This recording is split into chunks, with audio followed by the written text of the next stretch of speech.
This May, Kingstree, South Carolina becomes a place of remembrance and reflection. Join us for a powerful two-day commemoration marking the 60th anniversary of Dr. Martin Luther King Jr.'s 1966 call to march on ballot boxes. Together, we honor the past, examine the promise, and shape the future. Friday, May 8th and Saturday, May 9th, 2026.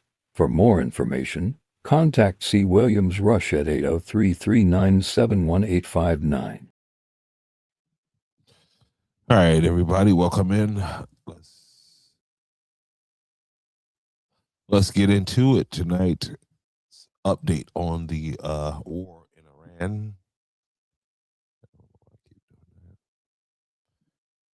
Before we get started, I wanted to share a video with you guys about the war, about the status of the war, because I know most of you are consuming the war through your mainstream media outlets, your Foxes, your C-SPAN, your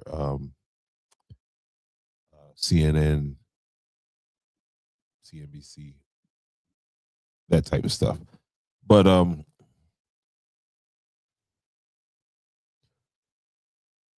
and I know it's not fashionable to say that, hey, I don't think we can win this war, but I don't think we can win this war.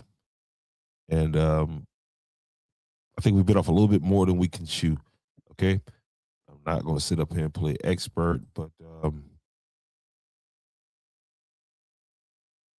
I got a video here that I want you guys to check out, and I think it's very, very interesting.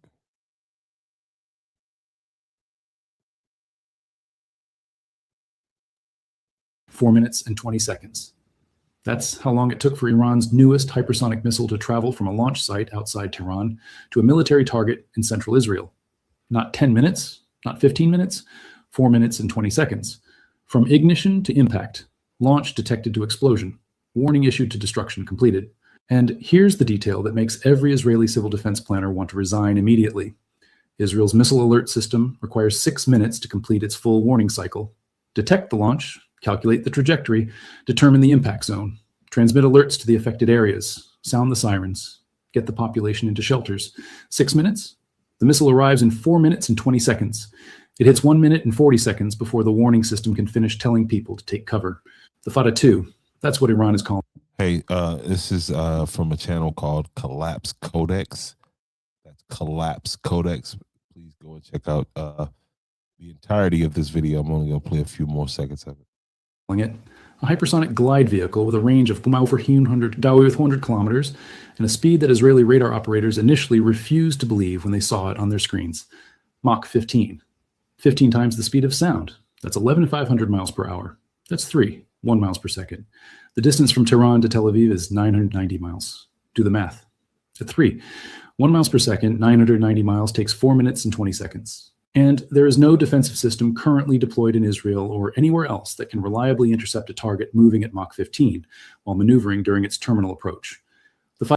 And you add this into the fact that there's a math problem that Israel has, and it's with the interceptors, how fast they can build them as opposed to how fast Israel can build the missiles. You're talking about a $50,000 missile or something like that to a $1 million, $10 million interceptor system, but I'll get more into that a little bit later. Fatah-2 is not Iran's first hypersonic missile. Iran unveiled the Fatah-1 last year with Mach 13 capability and a 1,400 kilometer range.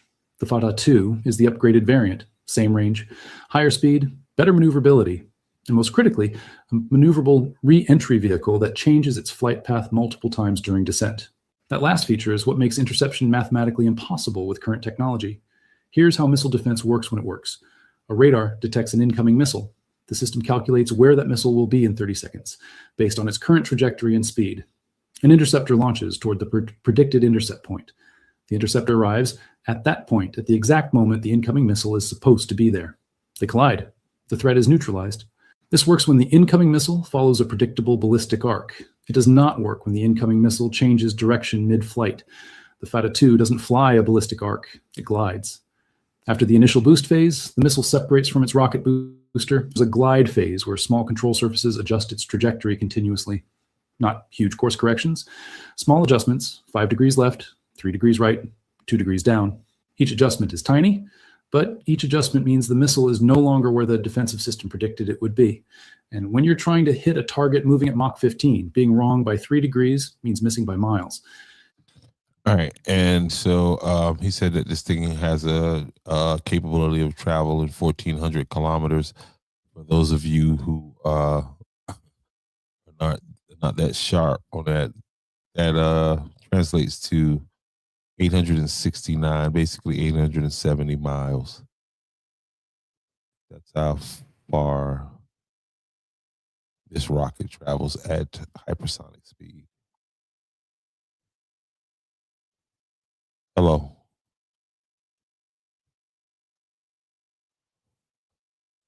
All right, so let's get into some details of what happened today in the war in Iran. Again, we are entering into day 11 of conflict between the United States and Iran.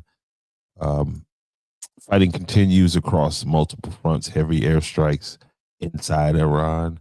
As a matter of fact, Pete Hegseth said that today would be one of the most fierce days in the fighting.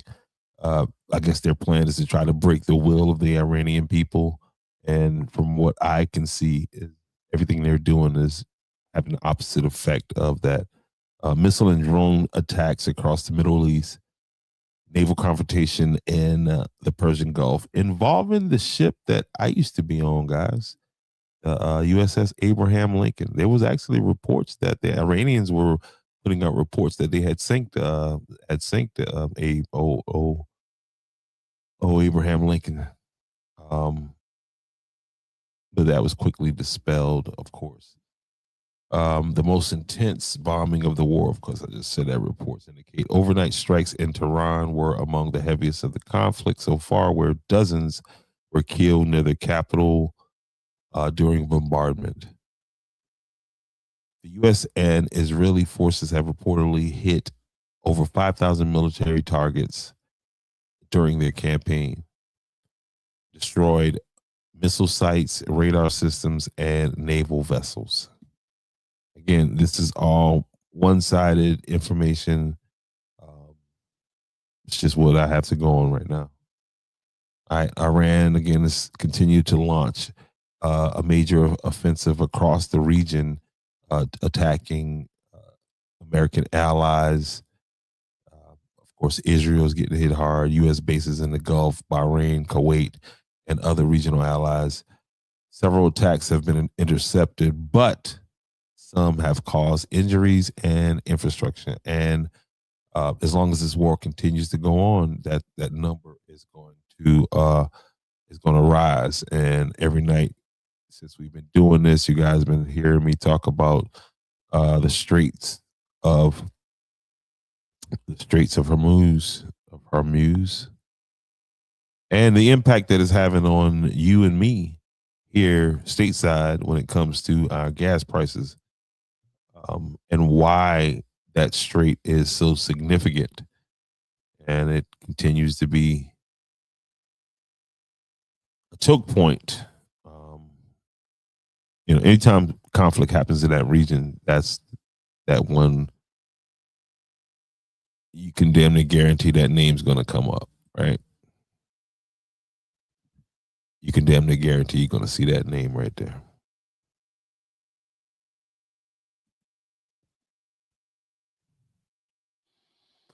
The significance is about 20% of the world's oil supply normally passes through this strait. Tanker traffic has collapsed by 95% since the war began. Iran has warned that not 1 liter of oil will leave the region if attacks continue. Oil prices have surged near $120 a barrel. The disruption is affecting airlines, shipping, agriculture, and manufacturing. Experts warn this could become the biggest energy shock in decades if the strait remains closed. And it seems as if Israel and Trump have no plans. As a matter of fact, the Iranians walked away from the so-called peace talks because the last time they were having peace talks, they walked out of there and they killed the Ayatollah and his family. Everybody but his son, because his new son. All right. A senior Iranian official issued threats directly toward the United States president. Why wouldn't he? Iran's leadership is rallying domestic support with mass demonstrations in Tehran, backing the new supreme leader. The U.S. has warned it has warned Iran that it will escalate dramatically if shipping lanes remains blocked. Well, you better go ahead and get to it, man, because as of tonight, March 10th, the bottom line is right now the war shows no signs of stopping, and the key risk are the expansion of this war, which I think it's going to do into a larger regional war, perhaps into a world war. Global oil crisis, we're already seeing the beginning of this. Potential involvement of additional powers. I think that's inevitable. But officials in Washington say the campaign could still end soon. Again, that's because Trump declared on the first day of the war that it was going to be over in 2 weeks or something stupid like that. If Iran back down through both sides continue to fight, Iran's not backing down. So there we are, and that's what we got. So that is your war report for March 10th, 2026.